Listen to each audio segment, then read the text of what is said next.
Salut, j'espère que vous allez bien. Donc, je m'appelle Mariette de la chaîne du monde d'Asie de A à Z.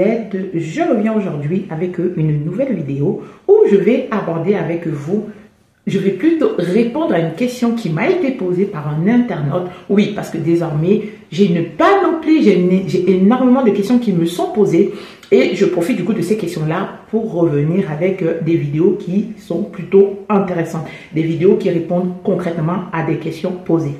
Donc aujourd'hui, j'ai un internaute qui m'a posé une question en me demandant, Mariette, pourquoi? Donc la question elle est simple, je vais voir si je peux la mettre quelque part. Donc en gros, pourquoi devrais-je donner des explications à l'officier? Pourquoi devrais-je rentrer en profondeur dans mon histoire? Pourtant, j'ai déjà transmis un récit de vie où j'ai donné des détails. Donc, ça, c'est la question qui m'a été posée. Donc, je me suis dit, il faut que je réponde en vidéo. Et je parie que vous devriez être plusieurs à vous poser ce type de questions. On dit, mais pourquoi je devrais donner autant d'éléments? Pourtant, dans mon récit, j'ai fait 3 pages de récit assez complet. Bon. Donc, déjà, ce qu'il faut savoir, c'est que l'officier n'a pas vécu l'histoire. C'est votre histoire, donc c'est à vous d'apporter des éléments de conviction. Si vous ne faites pas ce travail-là, l'officier ne le fera pas à votre place. Ça, c'est la première chose. La deuxième chose, c'est que une histoire, quand il y a des explications, quand il y a des éléments de compréhension, elle évite plutôt, on va dire que plus vous allez personnaliser votre histoire, plus il y a des raisons que l'officier vous croit. Je vais vous présenter 2 histoires et vous allez comprendre. Des fois, quand je fais des préparations à l'entretien, j'ai des personnes qui me disent, quand je pose la question, qu'est-ce que vous craignez en cas de retour dans votre pays? Les gens me disent, j'ai peur d'être tué, j'ai peur d'être arrêté, j'ai peur d'être emprisonné. En fait, ce qu'il faut comprendre, c'est que si vous dites, si je vous dis, si je rentre au pays, j'ai peur d'être emprisonné. Ça, c'est la première version. Et si je vous dis, si je rentre au pays, je vais être emprisonné par le colonel XYZ. Tout de suite, ça n'a pas la même teneur dans votre cerveau. C'est-à-dire que vous, tout de suite, vous allez vous imaginer le colonel, sa fonction, ce qu'il pourrait faire, et voilà. Je vais donner un petit exemple pour que vous puissiez comprendre mes propos. Donc, on est vendredi, je vais vous dire, hier jeudi, j'étais à Mykonos. J'étais à Mykonos en Grèce. Donc, je vous dis là, on est en train de manger, je vous dis j'étais à Mykonos en Grèce. C'est tout. Sans plus, sans rire. Je vous dis j'étais à Mykonos, c'est tout. Mais, comme ça, vous allez me regarder l'air de dire, bon, mercredi, on s'est vu. Elle me dit que jeudi, elle était à Mykonos. D'accord. Vous allez, sans plus, vous allez vous dire, ouais, peut-être elle raconte des histoires, peut-être elle s'invente des vies. Mais si je vous dis, ça c'est la première histoire, on est en train de manger, je vous dis, j'étais à Mykonos, comme ça. Le deuxième cas de figure, je vous dis, jeudi, j'étais à Mykonos, donc j'ai pris l'avion à l'aéroport de Mérignac, j'ai pris Volotea, et puis j'ai pris un vol Volotea qui partait de Mérignac à 6h15. Je suis arrivé à Mykonos aux alentours de 9h30, le vol a eu un peu de retard, mais vous savez, ensuite j'ai pris, quand je suis arrivé à Mykonos, je voulais bien visiter Athènes, j'ai pris un ferry, donc de Mykonos à Athènes, j'ai pris un ferry qui m'a coûté environ, je crois, 100 d'euros, et puis vraiment c'était un ferry très chic, et puis j'ai visité vraiment Athènes, je suis revenue sur Mykonos parce que j'avais mon vol à 18h, le vol, je suis arrivé à l'aéroport, j'ai pris un taxi, vraiment les taxis sont bien là-bas parce que la course c'est un prix fixe, donc j'ai pu prendre le taxi à Mykonos qui m'a amené à l'aéroport. Et à l'aéroport, oh, c'était bien parce que j'ai tout de suite fait mon check-in et j'ai pu prendre le vol et je suis arrivée aux alentours de 22h30 à Mérignac. J'ai pris ma voiture, j'étais garée, j'avais posé ma voiture, j'avais rangé ma voiture dans un parking que je payant et de là, j'ai pu récupérer ma voiture au parking payant pour arriver à... Vous êtes d'accord avec moi que avec les éléments de la deuxième histoire, vous êtes plus à même de me croire. Mais pourquoi vous me croyez? Mais parce que je vous ai donné des éléments de précision. Mais parce que je vous ai donné de quoi croire. Mais si je vous dis rien, si je vous dis j'étais à Mykonos tout simplement, vous n'allez pas me croire. Mais dites-vous, c'est dans le même état d'esprit que l'officier qui vous entend est.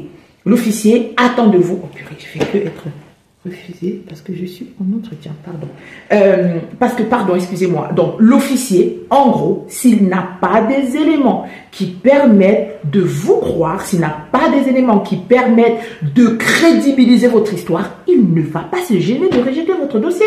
Donc, à chaque fois, quand j'ai des rejets, quand j'ai des personnes qui ont des rejets de dossier, quand je vais regarder les motifs de rejet, à chaque fois, c'est peu d'étayage, peu personnalisé, histoire, voilà, les faits sont très peu personnalisés, l'élément, la personne n'a pas su donner des éléments de compréhension sur les raisons de son départ, comment il a pu quitter tel endroit pour rejoindre tel endroit, qu'est-ce qu'il risquait réellement en cas de retour. En fait, l'officier attend des personnes, quand vous êtes convoqué à l'OFPRA, l'officier attend que vous rentriez dans le vif de votre histoire, que vous précisez, que vous donnez des éléments que vous n'avez pas donné à l'écrit. Ce qu'il faut comprendre, c'est que l'entretien n'est pas le résumé de son histoire écrite. L'entretien, ce n'est pas « je reviens réciter ce que j'ai récité ». Non, l'entretien, c'est un moment où vous avez l'occasion, vous avez la possibilité de dire des choses que vous n'avez pas dit quand vous, dans le récit. Parce que dans le récit, vous ne pouvez pas raconter, par exemple, le temps qu'il faisait quand je vous ai dit tout à l'heure que j'étais à Mykonos. Mais quand je dis j'ai pris un ferry, mais il faut être à Mykonos pour savoir que pour aller de Athènes à Mykonos, il faut prendre un ferry. Donc, rien que le fait de le dire, tout de suite, vous vous dites, elle est déjà allée en Grèce. C'est pareil, si vous dites, moi, j'ai peur d'être tué ou alors j'ai été séquestré. C'est ce qui arrive souvent le cas. Vous dites, j'ai été séquestré pendant... j'ai été séquestré par les persécuteurs. Vous avez été séquestré où? Quel jour? À quel moment il vous a pris?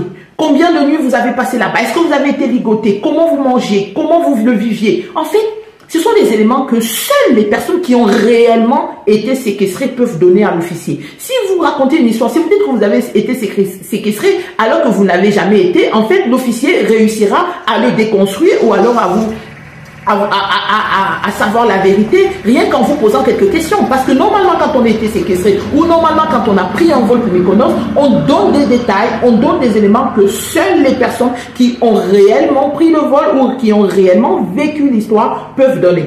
Donc, n'attendez pas que l'officier vous gratte des éléments d'explication. Il faut les donner de façon naturelle parce que de façon naturelle, ça prouve une fois de plus que c'est votre histoire. Et dites-vous que vous n'êtes pas là pour faire, vous êtes là pour convaincre l'officier. C'est pas l'histoire, le récit papier qui convainc l'officier. C'est l'échange avec vous, c'est les éléments que vous donnez, c'est comment vous les donnez. Donc, allez, soyez prompte à préciser, soyez prompte à faire comprendre ce que vous avez vécu. Parce que, une fois de plus, l'acteur principal, c'est vous qui avez vécu l'histoire, ce n'est pas l'officier. Même si l'officier essaie de s'imaginer ce que vous avez vécu, au sorti, c'est vous qui avez vécu l'histoire, c'est vous qui êtes à même de donner des éléments. Donc, quand vous êtes convoqué à l'OFPRA, pensez à cela, même à la CNDA, que vous devriez passer à l'OFPRA ou que vous devriez passer devant les juges à la CNDA, dites-vous que les juges, l'officier, ils n'ont pas vécu votre histoire et que c'est à vous de donner des éléments qui vont crédibiliser votre histoire. C'est à vous de donner des éléments.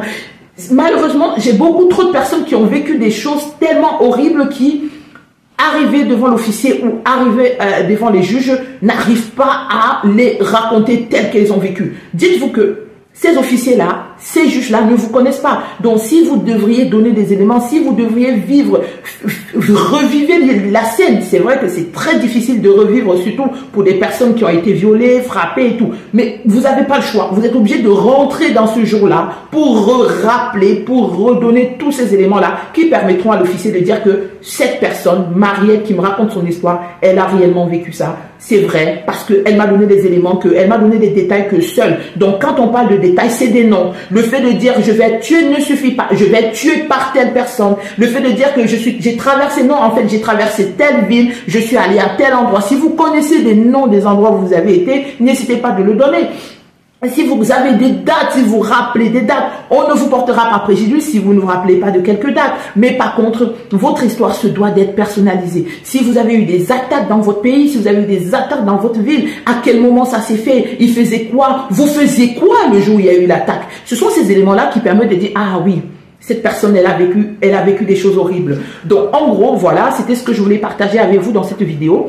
Et je profite également de cette mini vidéo pour vous rappeler que je vais créer une chaîne TikTok. Ma fille, elle m'a dit que si je crée une chaîne TikTok, ça va être plus facile pour moi. Parce qu'aujourd'hui, ce qui fait défaut pour moi, c'est vraiment le montage des vidéos YouTube. Donc, je vais faire une chaîne YouTube TikTok que je vais vous mettre là en dessin, que vous allez vous abonner massivement et ça me permettra de pouvoir rester au flow et pouvoir continuer à vous faire du contenu constructif. Et en plus, là, il est midi, je vais aller manger.